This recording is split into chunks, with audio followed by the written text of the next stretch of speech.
The stars looked different now. Commander Jinha stood on the bridge of the Eternal Resolve, watching the vast emptiness of space through the main window. 300 years had passed since humans last traveled this far from Earth. 300 years since the galaxy had seen a human face, most aliens thought. Humans were dead, gone, finished. They were wrong. Jinha was 42 years old. He had spent his entire life preparing for this moment. His father had prepared. His grandfather had prepared. 3 generations of humans had built, trained, and waited for the day they would return to the stars. The Eternal Resolve was not like other spaceships. While alien ships were smooth and beautiful, the human warship looked like a flying fortress. Its hull was thick gray metal. Gun ports lined its sides. Armor plating covered every surface. It was built for one purpose: to fight and survive. "Sir," called Navigation Officer Harin from her station. She was 28, with short black hair and sharp eyes that missed nothing. "We are approaching the main shipping route, the one that connects the core worlds to the outer rim." Jinha nodded. The shipping route was important. It was where alien merchants traveled between different parts of the galaxy. It was also where the Galactic Council sent their patrol ships. If humans wanted to announce their return, this was the perfect place. "Any other ships in the area?" Jinha asked. Harin checked her screens. "Not yet, sir. But we should reach the main route in 2 hours. Communications Officer Quan looked up from his station. He was 35, older than Harin, but younger than Jinha. His job was to listen to alien radio signals and translate their languages. "Sir, I'm picking up standard merchant chatter. Cargo ships, passenger vessels, the usual traffic." Walked to the center of the bridge. The Eternal Resolve had been 3 years in the making. The best engineers on Earth had built it. The strongest materials had been used. The most powerful weapons had been installed. It was humanity's first attempt to build a ship that could match alien technology, but it was built the human way. Aliens liked their ships to be fast and efficient. They used energy shields and precise weapons. They believed in elegant solutions and clean victories. Humans had learned different lessons. Humans had learned that survival meant being tougher than your enemy. It meant having backup plans for your backup plans. It meant hitting harder than anyone expected. "Sir," Harin said, her voice suddenly tense. "I'm detecting multiple ships ahead. They're not merchants." Jinha moved to her station. The navigation screen showed 17 red dots arranged in a battle formation. They were blocking the shipping route like a wall. "Military vessels," Quan confirmed, reading the energy signatures. "Hegemony fleet, big ones." The Hegemony. Jinha had studied them for years. They were a group of alien species that had declared themselves the galaxy's police force. They controlled the major shipping routes. They decided which species could travel where. They had made themselves the rulers of known space, and they had done it all after humans disappeared. "What are they doing out here?" Harin asked. Jinha studied the formation. 17 ships against 1. The aliens were taking no chances. "They're waiting for us." "Waiting for us?" Quan sounded surprised. "How could they know we were coming?" "They didn't know humans were coming," Jinha said slowly, "but they knew someone was using this route. Someone new. Someone who doesn't have permission." The truth was simple. The Hegemony controlled space travel. Any ship that wanted to use their routes needed their permission. Any species that wanted to trade needed their approval. The system had worked for centuries because no one was strong enough to challenge it. Until now. "Sir," Harin said, "they're moving into an intercept course. They'll reach us in 30 minutes. Jinha returned to his command chair. The chair was simple but strong, like everything else on the ship. No fancy decorations, no alien technology. Just solid human engineering. "All stations, battle ready," he ordered. The bridge crew moved quickly. Harin activated the navigation weapons. Quan powered up the communication systems. Throughout the ship, 300 human crew members prepared for what might be the most important fight in human history. The Eternal Resolve had been built with one lesson in mind: Alien ships were individually superior to human ships. Alien weapons were more precise. Alien shields were more efficient. Alien engines were faster, but aliens had forgotten how to fight wars. For 3 centuries, the galaxy had been peaceful. The hegemony kept order. Species solved problems through negotiations and trade agreements. Military conflicts were small, limited affairs with rules and boundaries. Humans had spent those same 3 centuries studying every battle, every conflict, every war in galactic history. They had learned from alien mistakes. They had built better weapons. They had developed new tactics. Most importantly, they had never forgotten what it meant to fight for survival. "Sir," Quan said, "the hegemony ships are hailing us." Jin-Ah straightened in his chair. This was it. The moment 3 centuries of preparation had led to. The moment humans would announce their return to a galaxy that had forgotten them. "Put them on screen," he ordered. The main viewing screen flickered to life. An alien face appeared, tall and elegant with skin that seemed to shift colors in the light. It had 4 eyes, all of them looking at the human bridge crew with obvious disgust. "Unknown vessel," the alien said, its voice cold and commanding. "You are trespassing in hegemony space. Identify yourself immediately." Jin-Ha remained seated. He had practiced this moment in his mind 1,000 times. "This is Commander Jin-Ha of the Earth Federation vessel Eternal Resolve. We are on a diplomatic mission." The alien's 4 eyes widened slightly. "Earth Federation? That designation is not in our current database. What species are you?" "We are human," Ja said simply. The alien was quiet for a long moment.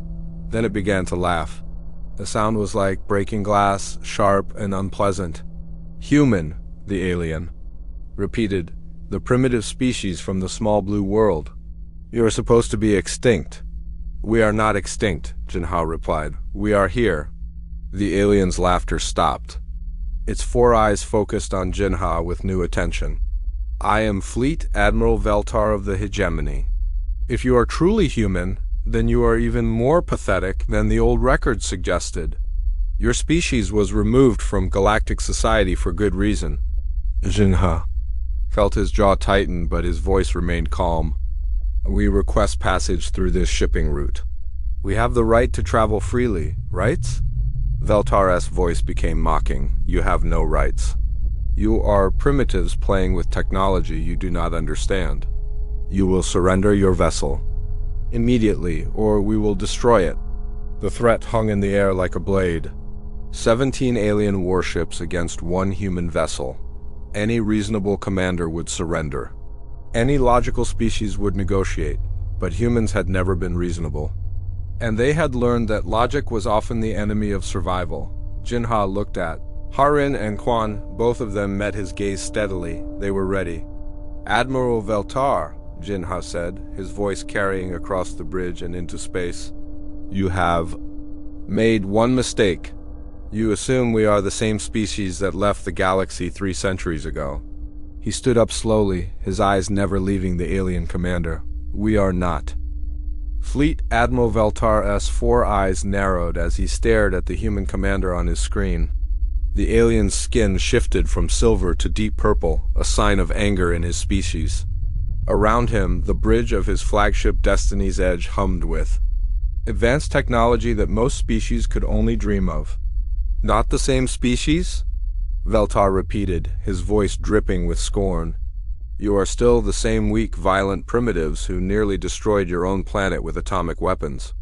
The same species that begged for acceptance into galactic society 3 centuries ago."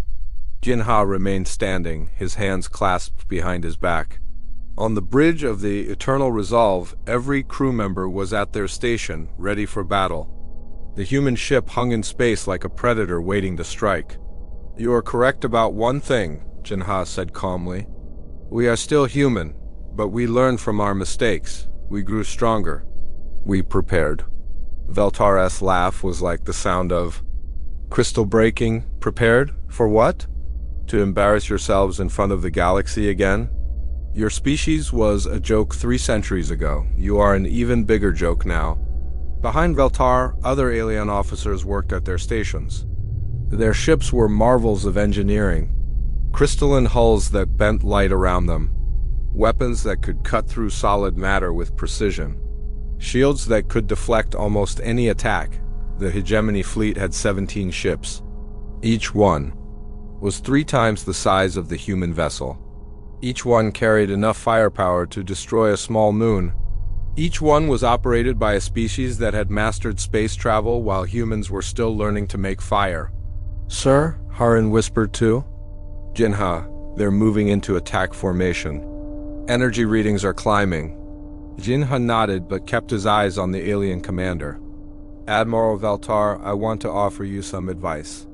Your species has been comfortable for too long. You have forgotten what real war looks like." "War?" Valtar's 4 eyes gleamed with amusement. "This is not war, primitive. This is pest control. You are insects who have wandered into the wrong web." The alien admiral gestured to his officers. On the screens around him, tactical displays showed the 17 hegemony ships surrounding the single human vessel. It looked like a pack of wolves circling a wounded deer. "Your ship is impressive for a primitive design," Valtar continued. "But it is still primitive. Our weapons can penetrate any armor. Our shields can deflect any attack. Our computers can predict your movements before you make them." Quan looked up from the station. "Sir, they're charging their main guns. All 17 ships are targeting us." Jinha sat back down in his command chair. The chair was built from earth steel, strong enough to withstand almost anything. Like everything else on the ship, it was designed to last. "Admiral," Jinha said, "before you make a mistake you cannot take back. Let me tell you what we learned during our 3 centuries of isolation." Valtar held up one long, elegant hand. "I am not interested in the babbling of primitives. You have exactly 1 minute to surrender your vessel and prepare to be escorted to the nearest prison planet. After that, you will be destroyed." "We learned that the galaxy became soft," Jinha continued, ignoring the threat. "You stopped fighting real wars. You started playing games with rules and limits. You forgot that survival means being willing to do whatever it takes to win."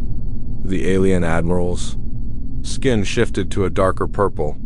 50 seconds. "We also learned that your weapons are designed to fight other alien ships," Jinha said. "Ships with energy shields. Ships with predictable armor. Ships that follow the same design principles you do." 40 seconds.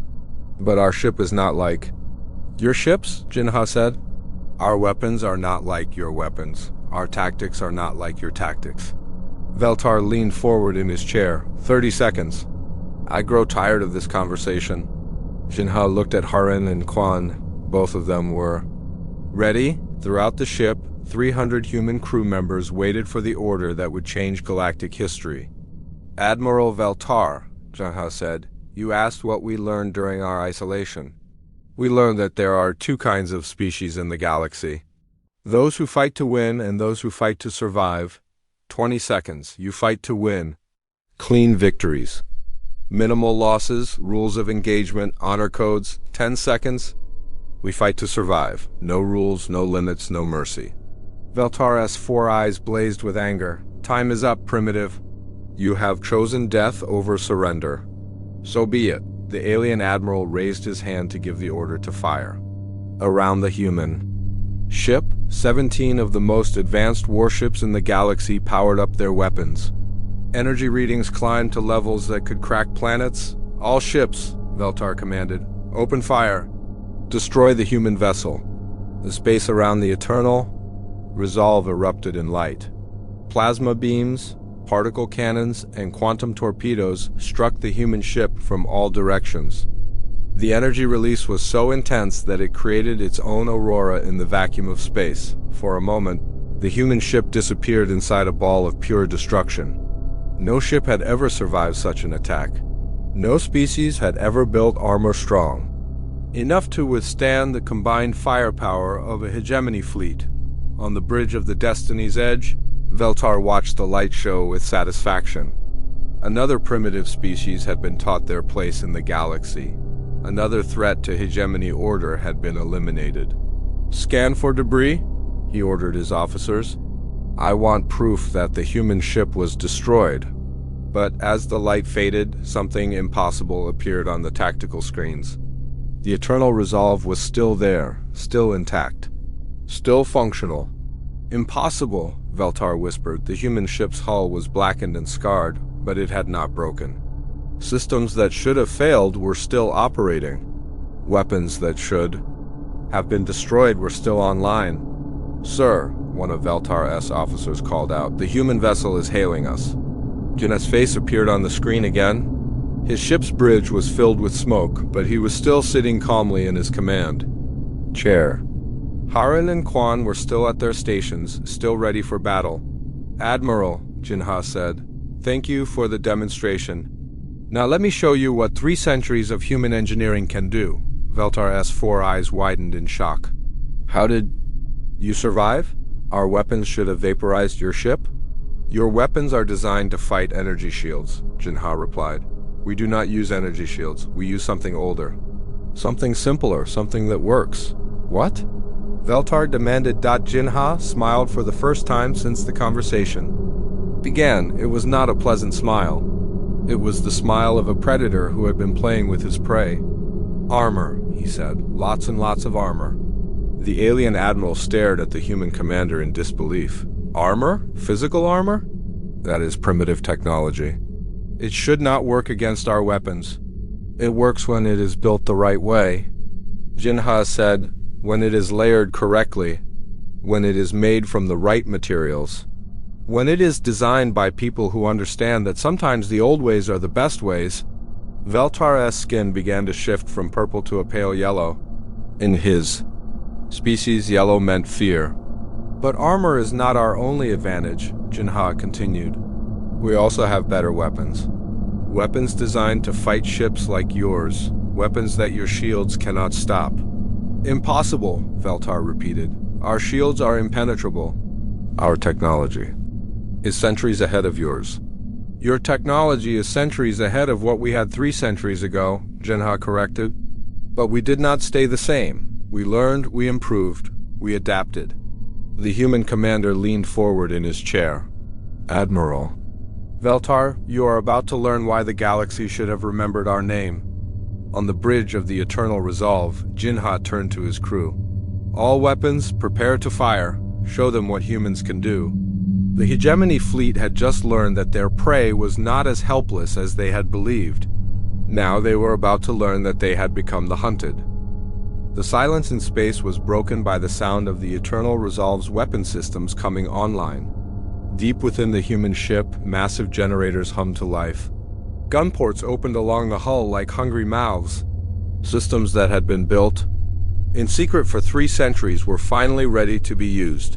On the bridge of the Destiny's Edge, Fleet Admiral Veltar stared at his tactical screens in disbelief. The human ship should have been destroyed. His fleet had fired enough energy to melt a mountain. Yet the primitive vessel was still there, still threatening his ships.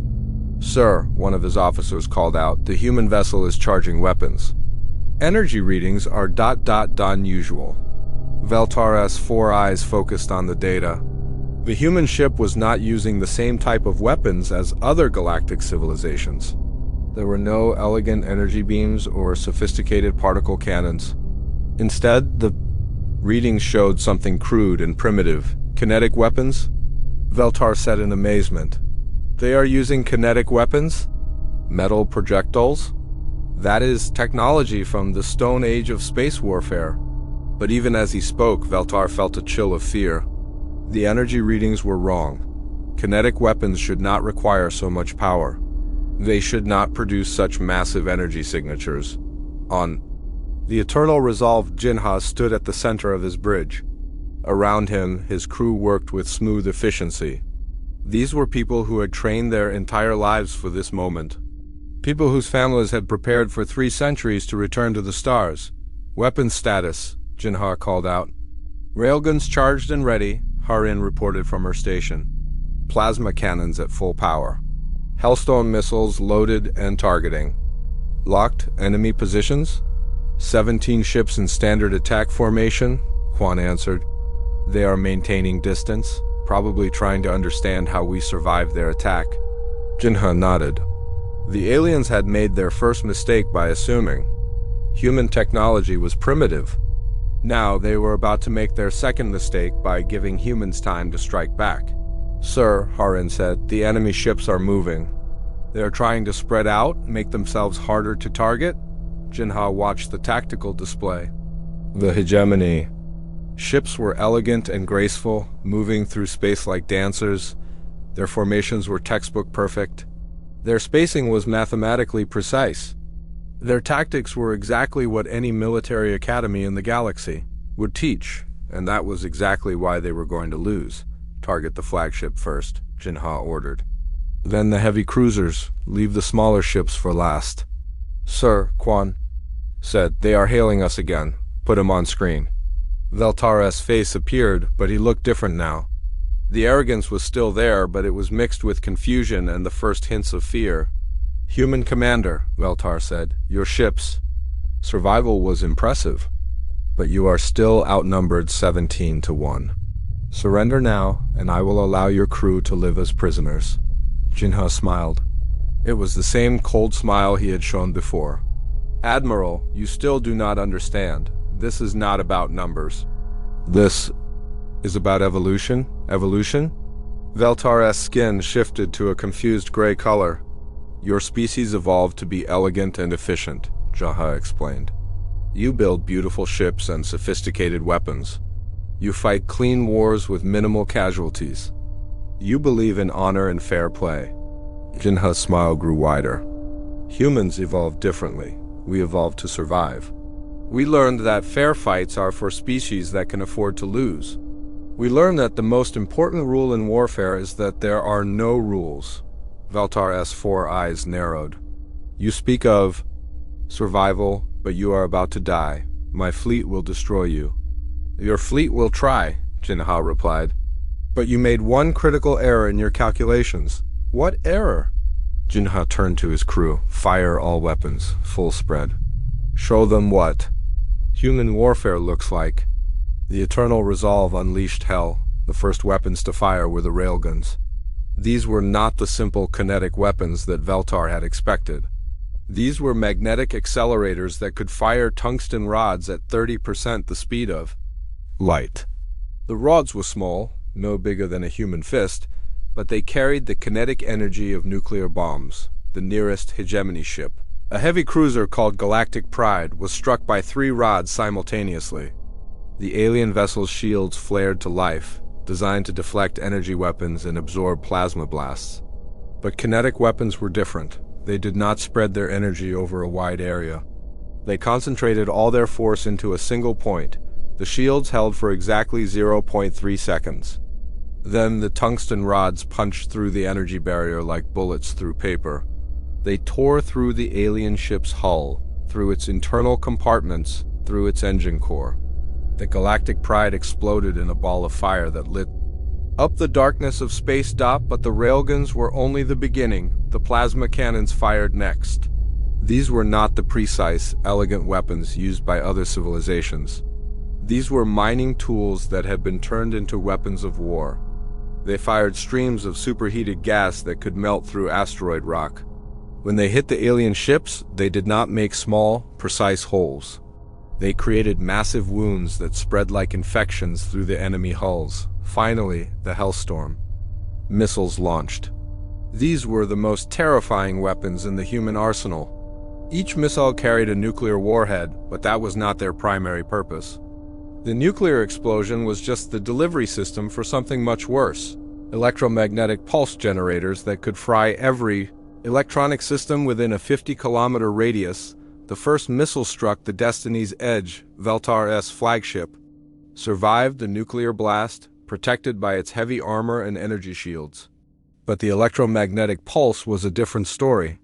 It washed over the alien ship like an invisible wave, penetrating every circuit, every computer, every system.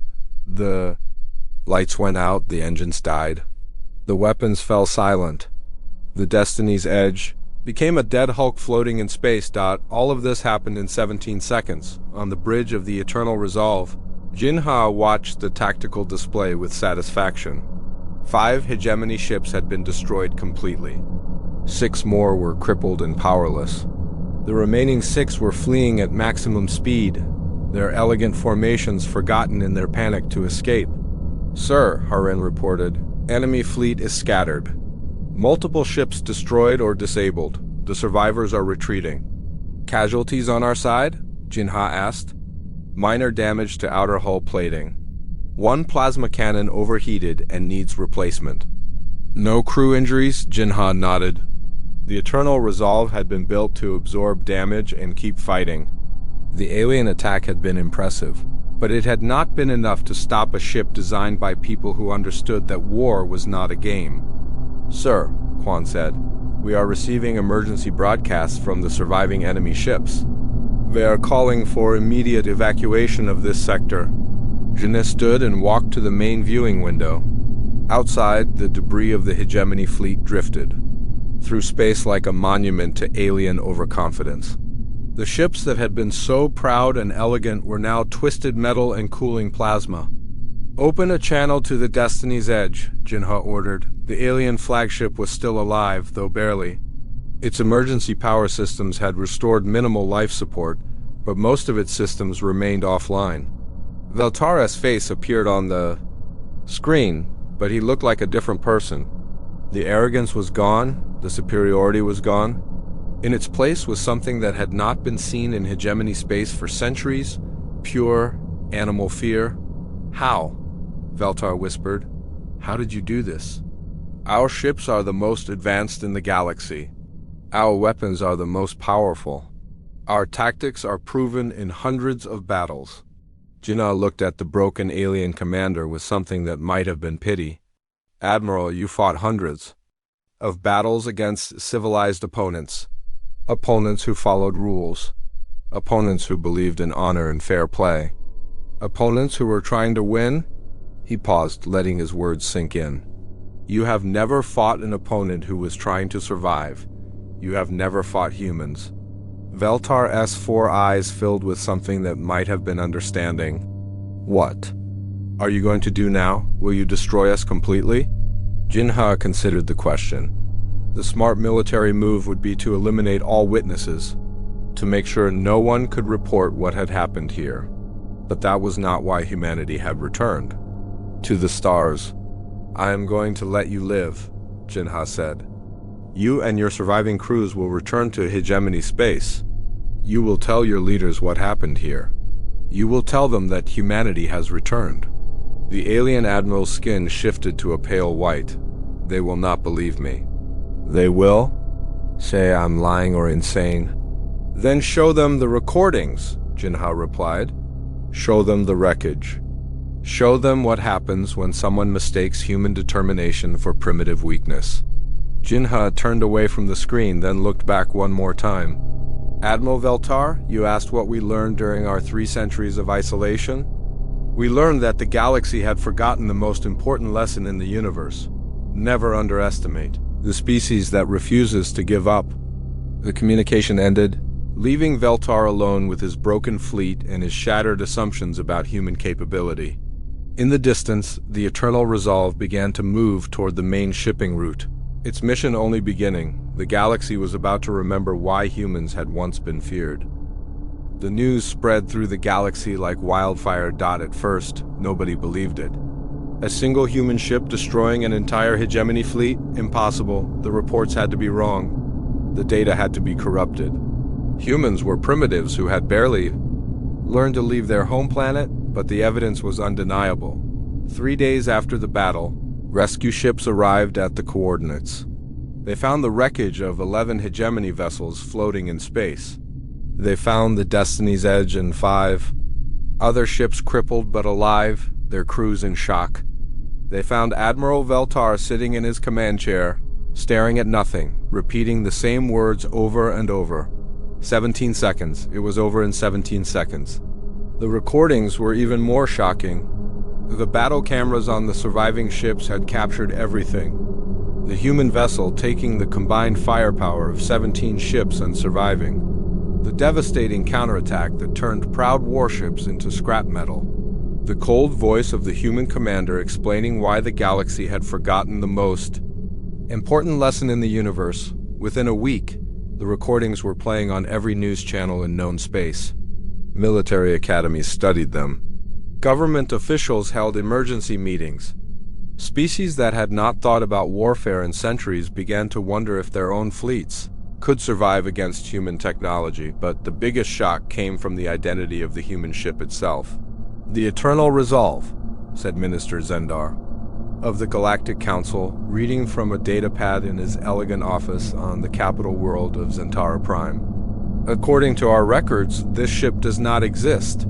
There is no record of humans building vessels of this size or capability." Around the conference table sat representatives from dozens of species. They had gathered for an emergency session to discuss the human situation. The mood in the room was tense, frightened, and confused. "Perhaps the records are incomplete," suggested Ambassador Kelrin of the Arthurian Empire. "It has been 3 centuries since we last monitored human activity. They may have developed new technologies? Minister Zendar's tentacles writhed with agitation. "This is not new technology. This is a completely different approach to warfare. Our experts have analyzed the battle recordings. The humans used kinetic weapons, electromagnetic pulse devices, and armor plating. These are ancient concepts." "Ancient but effective," said General Mordock of the Hegemony military. He was one of the few survivors of the original fleet, having been on shore leave when the battle occurred. "Our ships were designed to fight modern enemies. Enemies who use energy shields and plasma weapons. The humans fought like barbarians." "Barbarians who won," Ambassador Kelrin pointed out. The room fell silent. It was a truth that nobody wanted to face. The most advanced military force in the galaxy had been defeated by a species that most civilizations considered extinct. "What do we know about current human capabilities?" Minister Zendar asked. General Mordek activated a holographic display. "Very little. Our intelligence networks have not monitored Earth for 2 centuries. We assumed they were no longer a threat. We assumed they were no longer relevant." The display showed what little information the hegemony had gathered. Earth's population had grown to 12 billion. They had built massive orbital factories around their moon. They had mining operations throughout their solar system, but most importantly, they had built a fleet. "How many ships?" Minister Zendar asked. "We do not know," General Mordock admitted. "Our long-range sensors detected at least 50 vessels of various sizes. But there may be more, many more." The implications were terrifying. If one human ship could destroy 17 hegemony vessels, what could 50 human ships do? What could 100 do? "We need to contact them," Ambassador Kelrin said. "We need to open diplomatic channels before this situation gets worse." "Contact them?" General Mordock's voice was bitter. "And say what? That we are sorry for trying to destroy their ship? That we are sorry for treating them like primitives?" "Yes," Minister Zendar said firmly. "That is exactly what we say. The alternative is war, and based on what we have seen, it is a war we cannot win." Meanwhile, the Eternal Resolve continued its journey through the galaxy. Word of the battle had spread ahead of them, and the reaction was immediate. Merchant ships fled when they appeared on sensors. Military patrols avoided the areas where the human vessel traveled. Space stations closed their docking bays and powered up their defenses. Commander Jinha stood on his bridge, watching the fear spread through the galaxy like ripples in a pond. It was not the reaction he had hoped for, but it was the reaction he had expected. "Sir," Harin reported from her station, "we are receiving multiple communication requests. News organizations, government officials, military commanders, everyone wants to talk to us." "Any official communication from the Galactic Council?" Jinha asked. "Not yet, sir. But we are receiving a lot of unofficial messages. Most of them are asking us to leave their territory." Jinha nodded.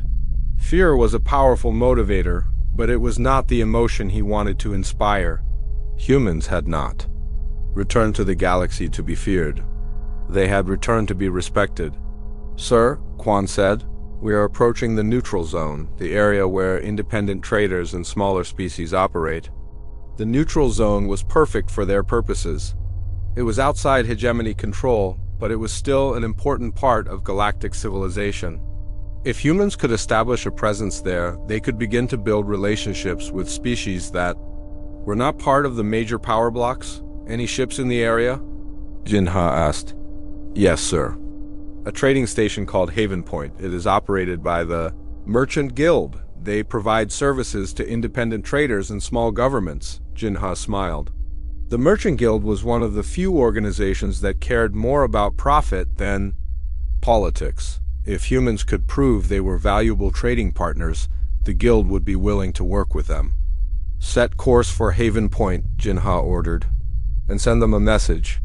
Tell them we are interested in establishing trade relations. Sir, Harin said, what if they refuse to talk to us? What if they are afraid? Then we will show them that.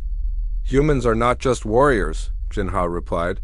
We will show them that we are also builders, traders, and partners. We will show them that fear is not the only emotion humans can inspire. The Eternal Resolve changed course toward the trading station. Behind them, the wreckage of the hegemony fleet continued to drift through space, a monument to alien overconfidence and human determination. But ahead of them lay something more important than military victory. Ahead of them lay the chance to prove that humanity deserved a place in galactic civilization not just as conquerors, but as equals. On Haven Point, Station Manager Velkoth received the human message with a mixture of curiosity and terror.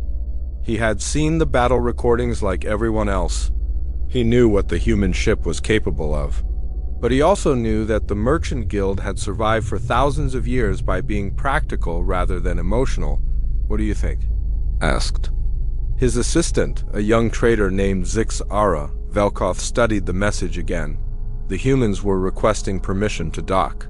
They wanted to discuss trade agreements. They were offering to share technology and resources in exchange for access to galactic markets. I think, Velkoth said slowly, that we are about to make history. Either we will be remembered as the first to welcome humanity back to the galaxy, or we will be remembered as the last to make that mistake. He activated the communication system. Send a reply to the human vessel. Tell them they are welcome at Haven Point. Tell them we are honored to meet the species that has returned from the stars. As the message traveled through space toward the Eternal Resolve, Velkoth wondered if he was making the right choice. But in his heart, he knew that the galaxy was about to change forever. The humans were back, and this time they were not asking for permission, they were announcing their return. 3 months after the battle that changed everything, the Galactic Council chambers on Zentara Prime buzzed with nervous energy. Representatives from over 200 species had gathered for what many called the most important meeting in galactic history. The topic was simple: what to do about the humans. Commander Jinha stood at the center of the vast chamber, flanked by Harin and Quan. They wore simple Earth Federation uniforms, dark blue with silver trim. No fancy decorations or alien technology. Just 3 humans representing their entire species before the assembled powers of the galaxy. The chamber itself was a marvel of alien architecture. Crystalline walls rose hundreds of meters into the air. Floating platforms held delegates from species that breathed different atmospheres. Translation systems converted thousands of languages into understandable speech, but for all its beauty and technology, the chamber felt tense, afraid. The human question, announced Speaker Zentral, the ancient being who led the Galactic Council. We are here to decide how to respond to the return of humanity to galactic affairs. Murmurs rippled through the chamber. Some delegates called for immediate military action. Others demanded trade sanctions. A few suggested simply ignoring the humans and hoping they would go away, but everyone remembered the recordings. Everyone had seen what happened to the hegemony. Fleet. Before we begin, Speaker Zentral continued, we will hear from the human representative. Commander Jinha, you have requested to address this assembly. Jinha stepped forward. The chamber fell silent. 200 species, some of the Most advanced civilizations in the galaxy waited to hear what this human had to say. Honored delegates, Jinha began, his voice carrying clearly through the vast space. 3 centuries ago, my people left this galaxy in shame. We were young, aggressive, and foolish. We made mistakes. We caused problems. We were not ready to be part of galactic civilization. He paused, letting his words sink in. You were right to remove us from the Council. You were right to restrict our access to galactic society. We needed time to grow up. We needed time to learn who we really were. Some delegates looked surprised. They had expected threats or demands. They had not expected an apology. But we did not waste those 3 centuries, Jaha continued. We learned from our mistakes. We studied your histories. We watched your wars. We saw how you built peace through strength and cooperation. General Mordek, representing the broken hegemony fleet, stood from his platform. You learned our weaknesses, he said bitterly. You learned how to destroy us. Jinha looked directly at the alien general. We learned that the galaxy had forgotten something important. You had forgotten that peace is not the absence of war. Peace is the presence of strength. Peace is the knowledge that those who threaten civilization will face consequences. The chamber erupted in angry voices. Some delegates shouted about human arrogance. Others demanded to know if Jinha was threatening them. Speaker Zentral called for order. Commander Jinha, are you saying that humanity intends to enforce peace through violence? I'm saying that humanity intends to defend itself and its allies. Jinha replied calmly. For 3 centuries, the hegemony has grown comfortable ruling through fear. They have forgotten that true leaders serve others, not themselves. The hegemony maintains order, protested Ambassador Kelrin. Without their fleets, chaos would consume the galaxy. What chaos? Jaha asked. What great threats have the hegemony fleets faced in the past century? What wars have they fought? What enemies have they defeated? The chamber was quiet. Everyone knew the answer. The hegemony had not fought a real war in over 200 years. They had become police, not warriors. Administrators, not defenders. The galaxy is peaceful, Ambassador Kelrin said weakly. The galaxy is stagnant, Jinha corrected. Species that once explored the stars now sit in their safe territories. Technologies that once advanced rapidly have barely changed in centuries. The hegemony has not brought peace. They have brought sleep. Harin stepped forward. 3 months ago, we visited Haven Point Trading Station. Do you know what we found there? The delegates waited. We found species that had forgotten how to dream, Harin continued. Traders who followed the same routes their ancestors had used for 1,000 years. Inventors who were afraid to create new technologies because they might upset the established.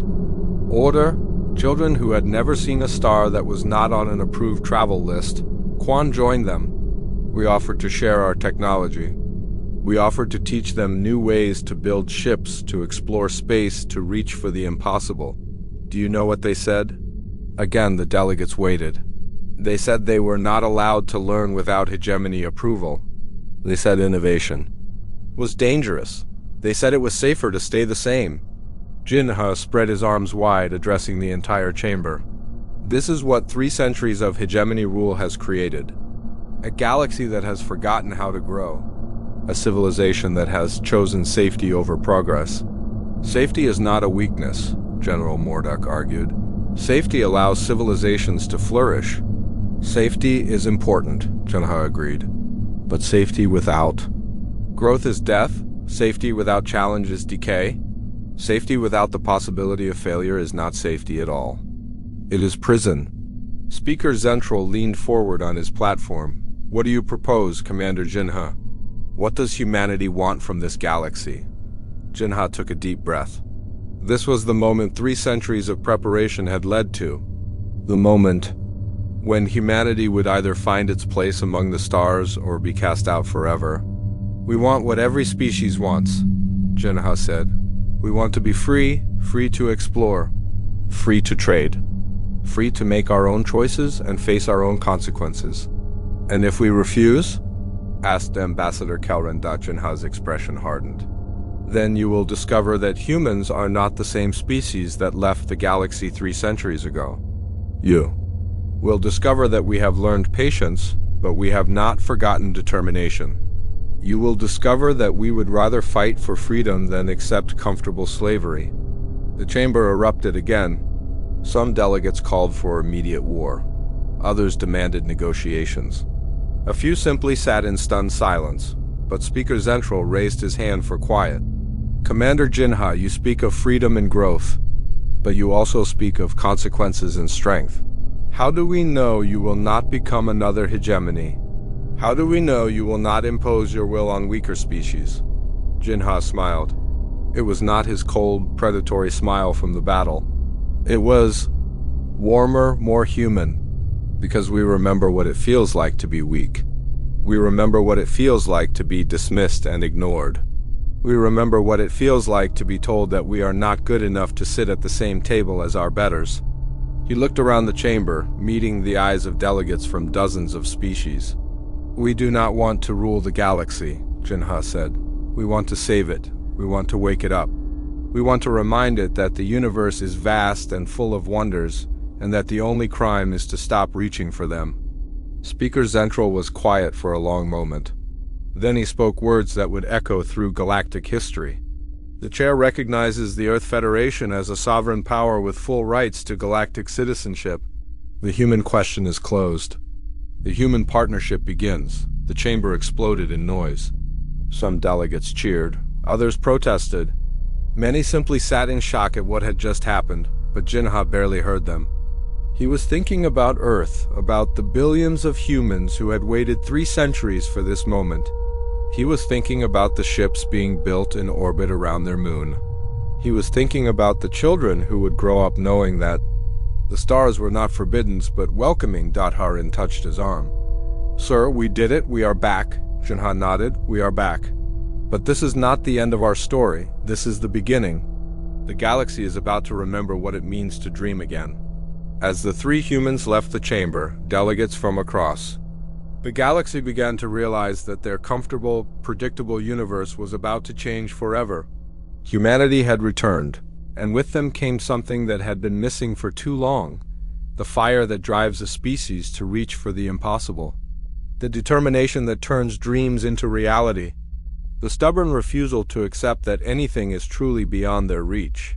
The galaxy was about to remember what it meant to be alive, and in the depths of space, more human ships were already beginning their journey to the stars, carrying with them the unquenchable flame that had driven their species from caves to cosmos. The age of human expansion had begun.